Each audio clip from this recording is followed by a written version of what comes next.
Eh, kamu. Seneng banget ayah ketemu kamu lagi.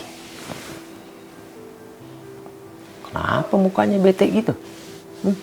Biasanya langsung seneng ketemu ayah. Oh, ayah tahu nih. Kenapa? Berantem sama mama, sama ibu. Aduh, kenapa bisa begitu? Masalahnya apa? Hah? Sampai ribut atau berantem sama ibu, kenapa? Oke. Ayah ngerti. Gini deh, ayah mau tanya. Setelah kamu ada semacam beda pendapat atau berantem sama ibu, kamu udah ngomong lagi belum sama ibu? Hah? Udah berusaha untuk benar-benar ngobrol lagi nggak sama ibu? Kalau udah, kamu cara ngobrolnya gimana? Apa dengan cara yang dari hati ke hati atau tetap ada emosi? Itu bisa jadi dua hal yang menghasilkan sesuatu yang berbeda loh. Kalau kamu ngomong benar-benar dari hati ke hati sama dengan cara emosi. Or jangan-jangan kamu mutusin nggak akan ngomong-ngomong lagi gitu, nggak ada komunikasi. Itu bisa jadi sesuatu yang lumayan susah juga loh kalau kayak gitu. Karena kan akhirnya nggak ada komunikasi sama sekali, akhirnya kamu punya asumsi, ibu kamu punya asumsi, nggak kelar-kelar, numpuk. Ntar ada satu momen yang memicu itu lagi, ribut lagi. Gini loh, kalau ayah sih boleh saran gini loh. Ayah nggak nyalain kamu kalau kamu punya pendapat yang berbeda atau punya sesuatu yang sudut pandang yang berbeda dari ibu kamu. Karena kan ya kita setiap manusia punya pilihan masing-masing ya. Apalagi kalau kita sudah dewasa, kita sudah menjalani hidup gitu kan. Pasti dengan zaman yang cukup berbeda gitu kan dibanding zaman orang tua kamu gitu, dibanding zaman ayah, dibanding zaman ibu. Kan dunia bergerak terus ya. Kadang-kadang pasti ada hal-hal yang ibu kamu menganggap harusnya nggak gini. Tapi kamu menganggap nggak gitu dong. Zaman sekarang tuh nggak bisa kayak gitu. Hal ini buat ayah sesuatu yang lumrah. Bukan akhirnya kamu jadi anak durhaka, nggak juga.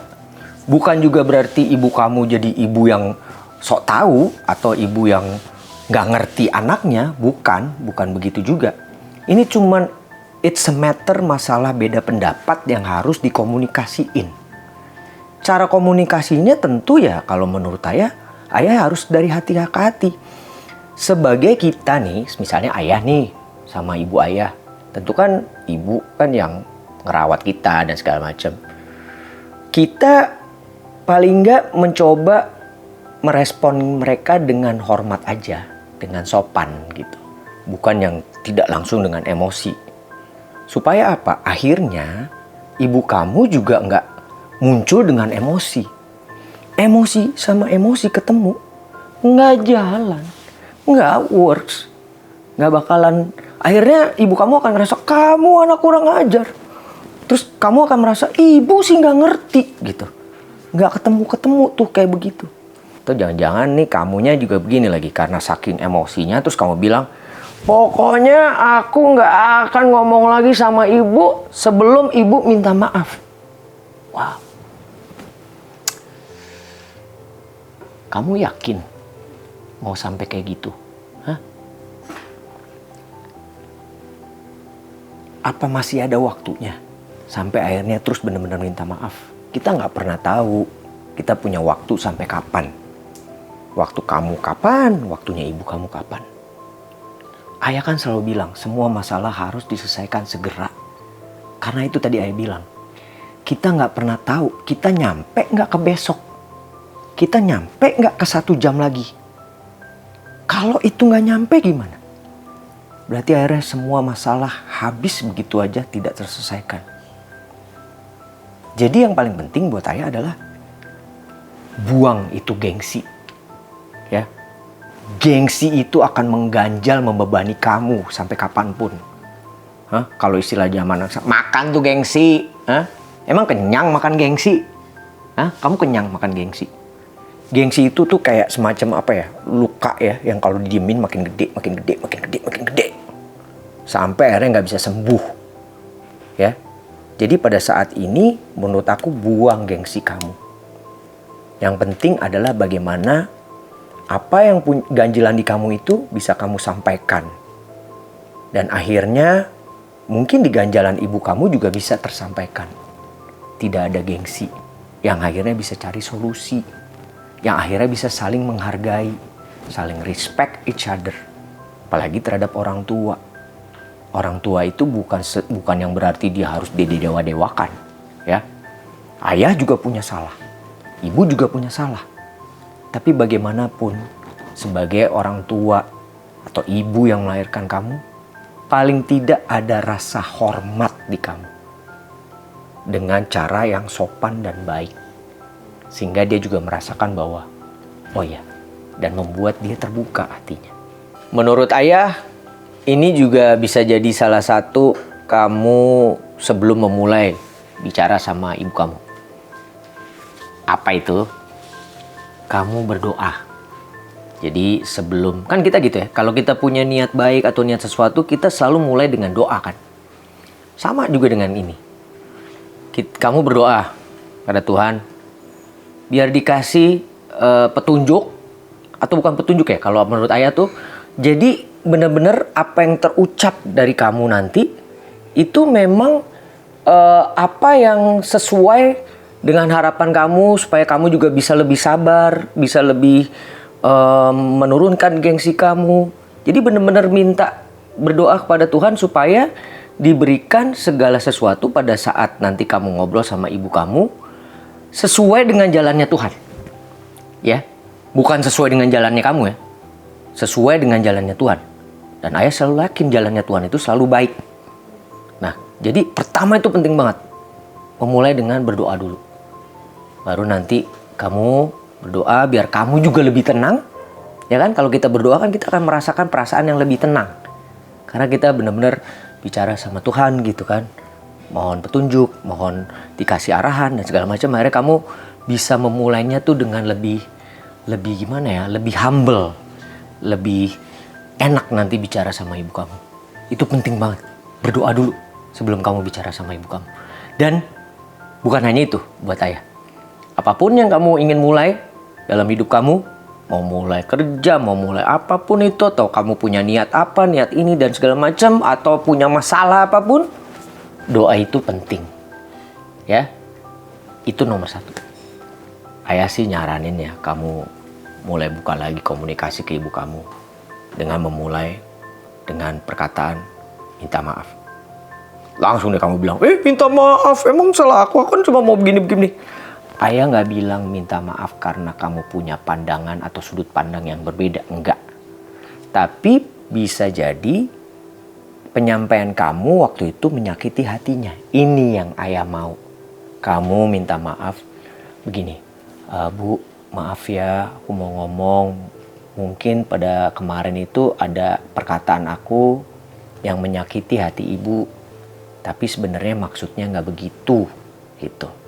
Jadi sehingga ibu kamu juga akan ngerasa bahwa oh ya udah, mungkin memang saat itu lagi emosi, dan ibu juga akhirnya mungkin ibu bisa jadi ibu, iya mana ada sih orang tua yang nggak mau maafin anaknya. Bisa jadi ibu juga akan akhirnya tersadar bahwa iya maaf juga ibu kemarin juga keluar kata-kata yang kurang enak. Jadi sama-sama waktu memulai itu dengan clean gitu, nggak ada ganjelan. Kalau memulainya dengan udah ada ganjelan akan sulit lagi. Di momen itulah kamu akan mulai bisa menyampaikan pendapat kamu. Atau menurut aku, kamu coba dengerin ibu kamu dulu. Oke, menurut ibu kemarin aku pengen denger lagi deh. Maksudnya gimana sih? Aku takutnya tuh salah persepsi. Jadi nanti kalau aku udah dengerin ibu, aku tahu aku bisa nyampein pendapat aku. Bisa jadi mungkin maksudnya sama, tapi caranya berbeda. Atau bisa jadi emang benar-benar beda, totally different. Tetapi menurut ayah itu biasa. Dua orang punya sudut pandang yang berbeda tuh biasa. Selama kita punya niat untuk kita punya komunikasi yang baik, ayah yakin ibu kamu juga bisa memahami. Memahami dalam arti kata bisa menerima pendapat kamu yang berbeda.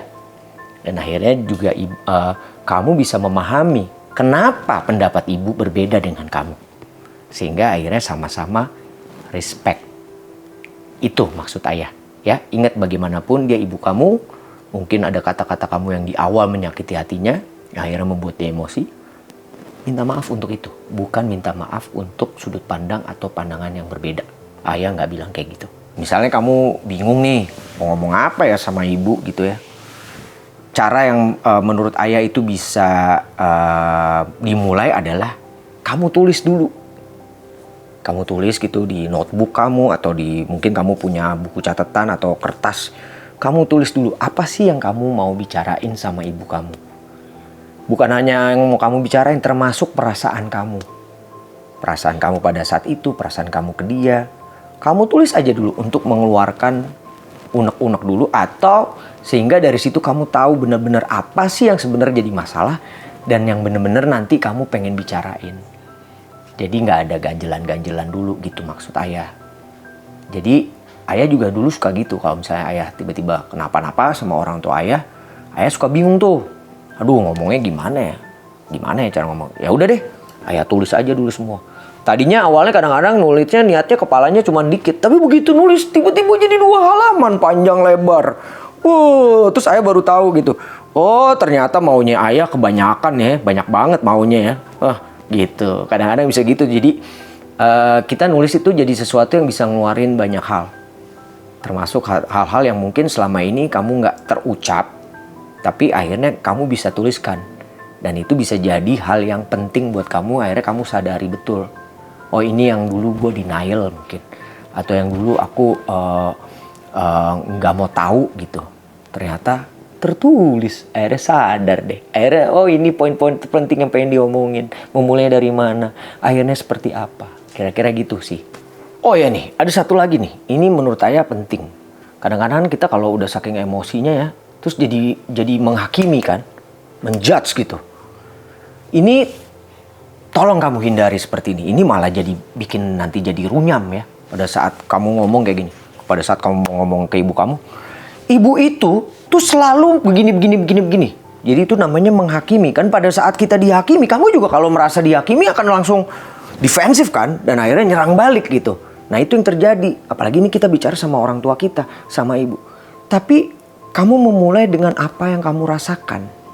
Bukan memulai dari menghakimi. Jadi let's say misalnya ayah kasih contoh. Ibu, waktu kemarin ibu ngomong kayak gini, aku tuh merasanya seperti kayak gak dihargai. Aku tuh merasanya kayak ibu tuh nganggep aku kayak anak kecil terus. Padahal aku gede. Nah itu yang akhirnya membuat mungkin ibu kamu, oh iya ya, kemarin gue ngomong gini jadinya bisa begini loh.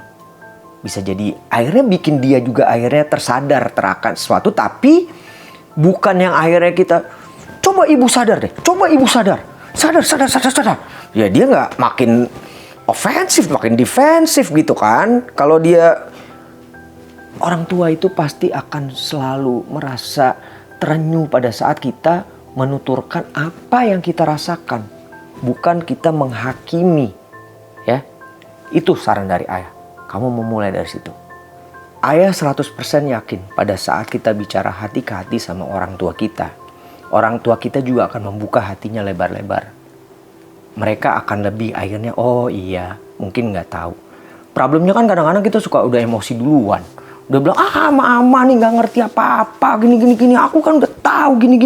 Sedangkan orang tua bisa bilang, kamu ngerti apa? Mama lahir duluan, mama udah ngelewatin ini duluan. Itu wajar. Bukan sesuatu yang wajar. Kamu juga melakukan pandangan yang berbeda juga wajar. Tapi yang paling penting mengkomunikasikannya dengan baik dan penuh respect, terutama dengan orang tua. Harus sopan, ya. Nggak boleh langsung kayak kurang ajar gitu.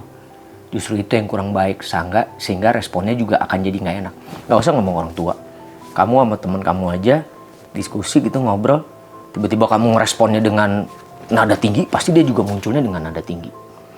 Dan yang paling penting lagi, komunikasi langsung ke orangnya. Jangan kamu nanti malah ngobrolnya ke orang-orang lain. Ceritain masalah ini ke teman-teman kamu yang belum tentu punya masalah yang sama. Bisa jadi bias karena dia teman kamu, akhirnya dia belain kamu. Akhirnya bikin kamu punya pandangan, tuh kan bener orang tua gue salah. Udah beneran dia stick salah. Jadi menurut ayah, komunikasiin dengan cara yang baik. Ya kita sebagai namanya anak, kita harus punya rasa hormat kepada orang tua. Punya sopan santun dengan cara yang baik.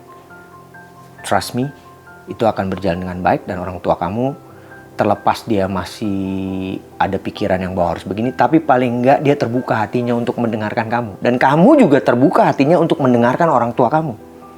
Sehingga dua hati yang terbuka akan bisa saling mencari solusi yang baik. Kalau dua hati yang tertutup, solusinya nggak bakal ketemu, nak. Ya, itu yang ayah cuma pengen bilang. Sekarang juga abis ini, kamu ke ibu kamu ngobrol sama ibu kamu secara baik-baik, dengerin apa yang dia ngomongin. Jangan juga nggak mau denger. Penting mendengarkan. Ya. Jangan cuma mau ngomong aja tapi nggak mau dengerin. Itu juga nggak baik. Oke? Segera ya. Nanti ayah cek. Kamu udah ngobrol belum sama ibu kamu? Nanti ayah cek ke ibu. Udah ngobrol belum? Ini ayah yakin bisa berjalan dengan baik. Oke? I love you. And I am proud of you. See you later. Ingat, langsung ngomong sama ibu.